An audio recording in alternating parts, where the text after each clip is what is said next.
Ini konten tebak-tebakan, kalian boleh berikan jawabannya di kolom komentar. Jadi gini, ada satu partai politik.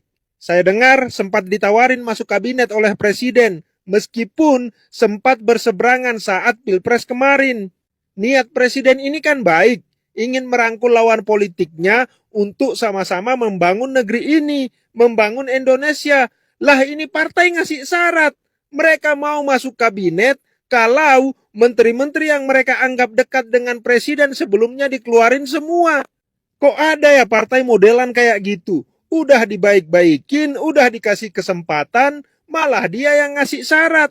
Mau ngatur-ngatur yang menang. Nah, karena syarat mereka tidak dipenuhi, sekarang mereka berisik tuh.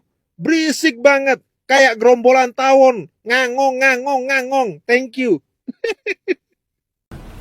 Gerasi Presiden Jokowi ada muatan politiknya.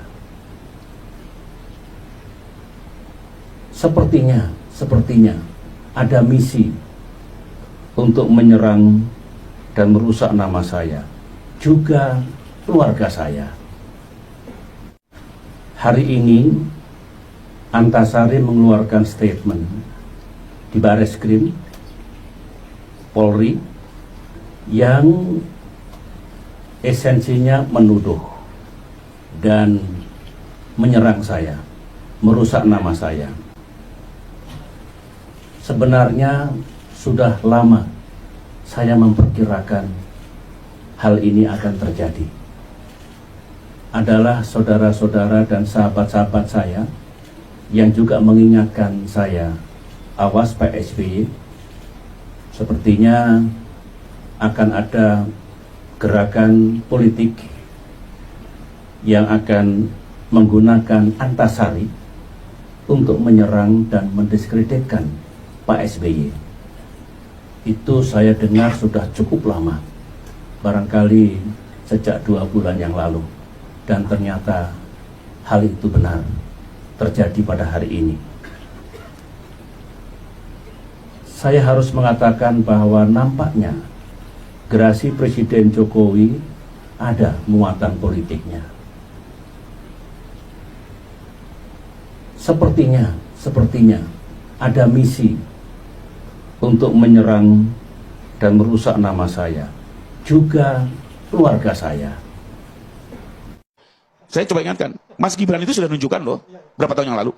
Jadi gini ya, saya jawab tadi. Kesalahan dari sebentar. Saya jawab tadi. Yang memainkan ini bisa ada kepentingan politik, banyak pihak bisa bermain terus menerus. Mau sampai kapan? Apakah memang kita mau bilang setiap mantan presiden seumur hidupnya harus siap dihina, dimaki-maki, difitnah tanpa boleh menjaga nama baiknya? Alasan yang itu Bang. Saya masih punya pertanyaan besar. Alasan normatif dan alasan demokratis apa yang Pak Jokowi punya sehingga beliau belum mau untuk menunjukkan ijazahnya secara terbuka kepada publik? Oke.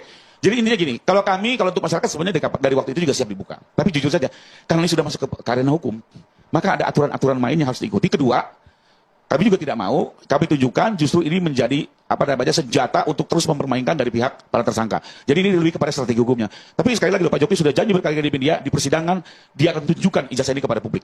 Jadi masyarakat bisa mengikuti langsung, bisa melihat langsung, bisa melakukan juga kajian-kajian ya. Tapi kembali lagi, kenapa di sidang? Karena itu forum yang tepat. Kenapa? Karena kami sudah keburu masuk ke proses hukum. Hanya itu sebenarnya persoalannya. Mungkin saya tambah tadi, Pak Bang Tri kan menanyakan bagaimana kalau kami ya, sebagai relawan dan juga banyak pendukung-pendukung Pak Jokowi kalau terjadi seperti itu. Dengan keyakinan penuh kami itu tidak akan terjadi. Kalau terjadi, Bang. Kalau terjadi, Bang Adi Aswan. Kalau saya terjadi. katakan tidak terjadi. Susah nerima. Ini bukti bahwa Ya kan? apapun hasilnya, die hard Pak Jokowi tetap jadi die hard, Bang Andika, Bang Suryo juga tetap Bang Roy Suryo gitu kan kan. begitu kan? Di sini kan mengatakan tidak akan pernah terjadi P21. Kan begitu. Konkretnya kan untuk mempertahankan diri untuk itu. Nah, kalau kita tanyakan dengan 700 alat bukti itu, dengan institusi dari pemerintah yang mengatakan ini asli. Bang Andi, sorry. 700 alat bukti itu, 700 alat bukti yang mana ya, Bang? Informasi ini kan Enggak, ini supaya jangan menyesatkan publik nih. Gimana? Tadi Bang Andi mengatakan ada 700 alat bukti. Hukum acara kita tidak mengenal 700 alat bukti loh.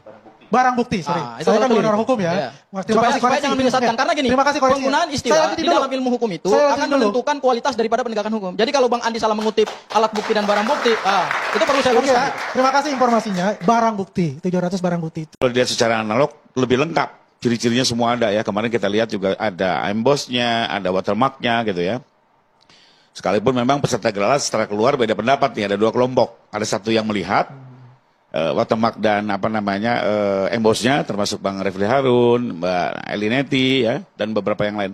Ada juga yang merasa tidak melihat. Ya, ini menarik ya, barang yang sama keluar hasilnya berbeda. Tapi oke lah, itu kan bagian dari pembelaan, saya juga paham. Nah, tapi yang menarik begini, sebenarnya dari awal kami nggak ada persoalan dengan ijazah itu. Cuma sengaja memang kita tidak tunjukkan karena begini, dari awal para tersangka ini sudah mengklaim 100 miliar % palsu. Oh, itu kan very absolut. Ya, itu di bulan-bulan Januari sampai April itu dinyatakan berulang-ulang. Lah kalau sudah absolut, ngapain lagi cari-cari bukti? Ngapain lagi mau ngintip-ngintip ijazah kami kan gitu kan? Ya sudah dong, selesai dengan pertanggungjawaban itu gitu. Tapi ternyata kan masih cari sana cari sini. Jadi sebenarnya tidak very absolut, bahkan sekarang berubah 99,9%. Itu kalau dari 100 miliar ke 99 jauh banget itu ya bedanya gitu ya. Nah, jadi kembali lagi sebenarnya kan nggak jejak dan sebenarnya loncat-loncat kalau kita ikuti. Yang kami laporkan kan peristiwa dari 22 Januari sampai 30 April. Di mana saat itu Bang Suryo CS menyatakan dugaan kepalsuan karena model huruf types new yang tidak dikenal, kedua tanda tangan rekorder diduga palsu, ketiga ijazah ini diklaim milik Dul Matno. Ya. Nah, lagi dan lagi Bang, itu mundurnya berulang-ulang saja Bang, hanya sebatas dan itu repetisi ya Bang. Karena Bang kabarkan itu, nah terus seiring waktu berubah nih. Berubah, tahu-tahu harus ada watermark dan emboss. Kemarin ada watermark dan emboss, dibilang lagi tipis-tipis gitu ya. Terus baru lagi pas fotonya kurang tajam. Jadi kalau kita lihat para tersangka juga nggak jejak, loncat-loncat terus, berubah-ubah terus ya. Dan ini membuktikan juga bahwa ya kalau kami sih berkesimpulan memang penelitiannya tidak valid gitu ya. Jadi barang bukti itu. Dan juga institusi yang mengeluarkan ijazah juga mengatakan itu asli. Kemudian dari laboratorium forensik juga mengatakan identik. Ya saya katakan itu asli. Apalagi juga teman-temannya dan sebagainya. Ya buat kami itu sudah membuktikan bahwa beliau itu adalah berkuliah di UGM ya sampai selesai. Kemudian mendapatkan ijazahnya. Yang selama ini dari awal kan pertama muncul itu tidak kuliah di UGM, tidak mempunyai ijazah. Itu kan awalnya. Jadi selama ini mereka ini adalah konsisten. Konsisten dalam inkonsistensi. Ya. Artinya dari yang namanya tidak punya ijazah, kemudian lompat kepada foto. Tadi dikatakan itu sekarang dibilang foto Dumatno. Ini kan bermasalah untuk itu. Apalagi dikatakan sekarang oleh salah satu tersangka bahwasannya ya dia tahu siapa yang mencetak ijazah ini. Ini kan aneh buat saya. Pertama, dia mengatakan dengan keyakinan penuh bahwasanya foto itu adalah fotonya Dumatno.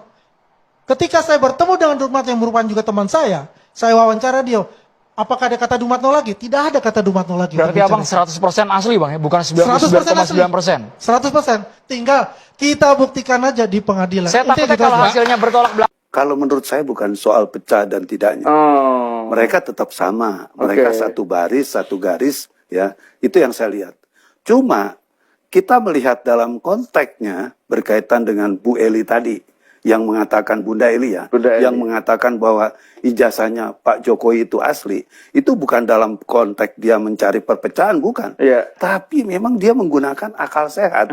Logika yang benar. Kalau saya lihat seperti itu. Dia lihat sendiri soalnya. Iya, karena dia melihat. Terus juga sempat dia meraba katanya. Ya. Terus juga dia melihat ada emboss dan tidak di situ. Dia juga menemukan emboss di situ. Artinya clear dong dalam persoalan ini.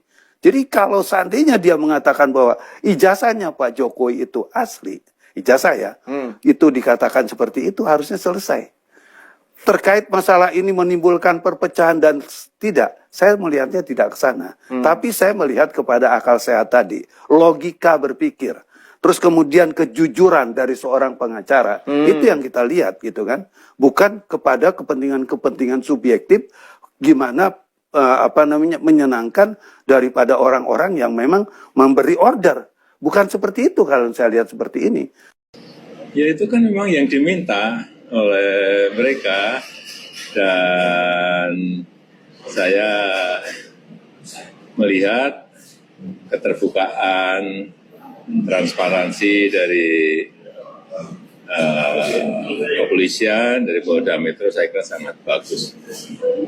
Kalau Pak Jokowi katanya akan memaafkan 3 tersangka, yang lain kecuali 3 itu, seperti apa?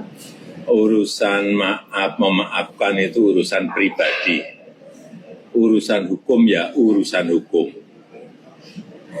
Prosesnya biar berjalan apa adanya. Ya. Berarti walaupun memaafkan, proses hukum tetap berjalan gitu ya Pak ya? Sekali lagi, urusan maaf memaafkan itu urusan pribadi. Kalau urusan hukum ya urusan hukum.